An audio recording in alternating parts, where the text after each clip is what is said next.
Hello, my loves. I'm Ellie Frost, and today I want to talk about a little bit more about debunking the spiritual myths of narcissism. Thank you so much for your support and your comments. I am working through the comments, and I will get back on things I see. I know someone said, could I go into covert narcissism and define that to you, right? I probably will talk about some of that, but there's a lot of information on the internet, right? And what I'm trying to show you is spiritually at core, it's the same thing. There are different types of narcissists. You will see the signs. There's a lot of information for you to see on that. I'm not saying I won't go into that, but what I'm very aware of is we're intellectualizing this so much, trying to diagnose it, thinking it's just a personality disorder where it's way beyond that. And that is stopping people from waking up, trying to be a detective when inside you know, right? So if I can get you to see this piece strong enough, you will not question yourself again. You will get it out of your life and we will reclaim the balance and our own lives, right? So please keep posting those comments. I'm not saying I won't help you with those things. It's just that I'm not going to waste our time anymore. Like just in our heads, we need to get into our hearts and into our truth, right? In order to get this completely in a different situation. So if you think about it, this universe leaves us clues, right? From the beginning of time, we've heard things about like demons and vampires and soul snatchers. Now, let me explain what this really means in terms of narcissism. The narcissist has detached spiritually from their soul, often caused by trauma, but they are still aware of what they're doing and they are under the influence of the entity. That is why their behaviors are all the same. That is why they're devoid of empathy. It is not human not to empathize with another person. It's not in our human nature, unless we're really triggered and want revenge or something, to want to inflict pain. Something's gone very wrong with the soul attachment, right? And their connection to their spiritual truth and heart. And so, we've heard about these stories throughout the whole of time, but let me explain it to you, right? No one can just steal your soul. What they're trying to do, like vampires, is turn you, right? Get you so triggered, so traumatized that you detach from theirs and become like them. Because there are two forces on the planet, good and evil. It exists, whatever we want to say it as, right? And when you detach from your soul, right, what makes you really human as well, your heart, your empathy, that kind of stuff, the thing that's going to change the world is more empathy on the planet, but we don't feel safe in our empathy when we don't know what we're dealing with. So they want you to, so this is how the devil can work, this is how the soul, it doesn't get snatched, it doesn't get fed to a devil. What happens is they're trying to turn you into them, that you will detach from your soul and join them. Become so empty inside that you will now be under the influence of the entity that's working through them. So whatever we want to say about God or the devil, what happens is it's a consciousness that works through people, and it can only do it if you detach from your soul. That's why they all work the same. Very similar, no matter what type of narcissist. Yes, one's more aggressive normally outwardly than passively, but honestly, it's the same thing. So your soul doesn't get fed anywhere, or they just want you to detach from it. And then you are under the influence of the entity, right? When you're attached to your soul, the more you come into your spiritual alignment and truth and heart, nothing other than the light can work through you if you choose the light, right? So they can't take your soul unless you detach from your own soul, and then this consciousness works through you. And what I'm saying is, when you learn how to take your energy back, right, learn how to connect to yourself, your intuition more, then you start connecting to God, whatever you want to call it, the universe, the higher power, the light. Nothing can touch you there. Like I said in the last video, they feed off your lower emotions. There's clues in there's common denominators in a lot of religious teachings and a lot of what we've heard. And it's true. right? And we're supposed to wake up. They're here to wake you up into your enlightenment. And when you enlighten yourself, you will see the spiritual truth. When people talk about, if you think about it, we've heard in mythology that love always wins in the end. And that is the truth.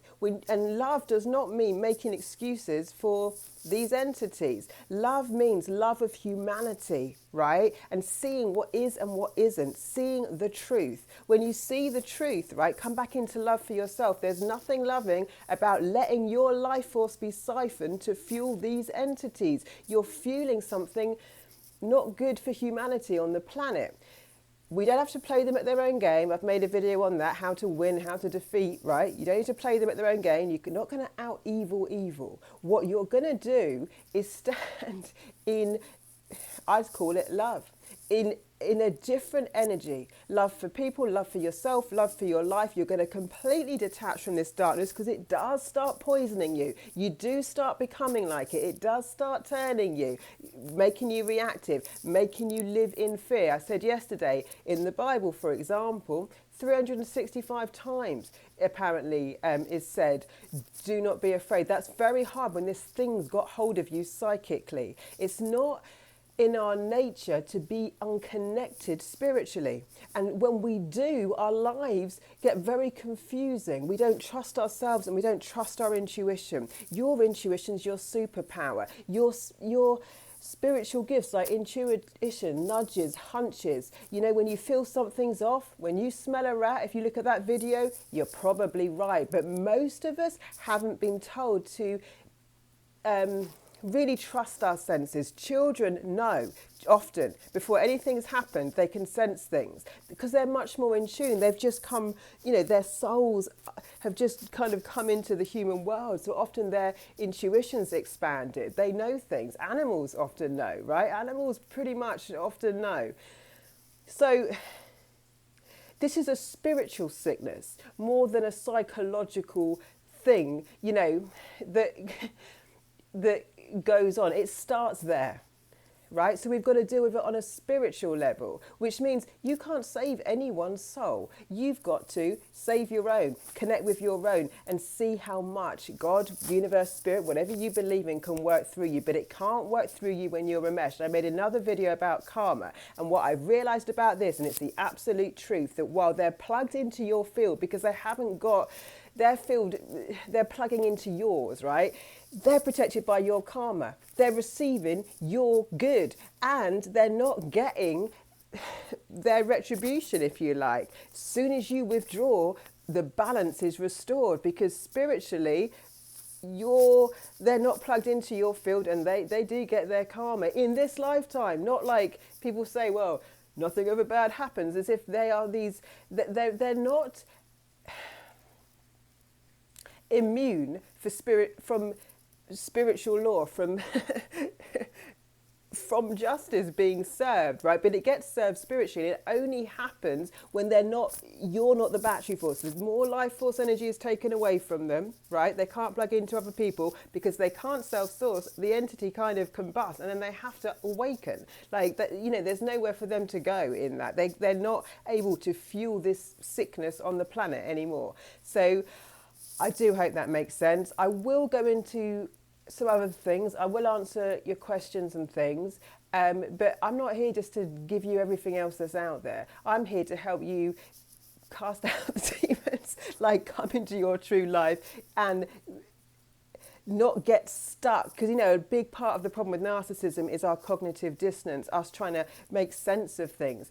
If you can't, until you understand the spiritual and psychic element, I don't think it's easy to make sense of things because, again, they're projecting an illusion and then we start joining the illusion. While we join the illusion, we project a false identity on them. We project the hologram they've shown us. Apart from, that's not what you're receiving. It is devastating. It is shocking.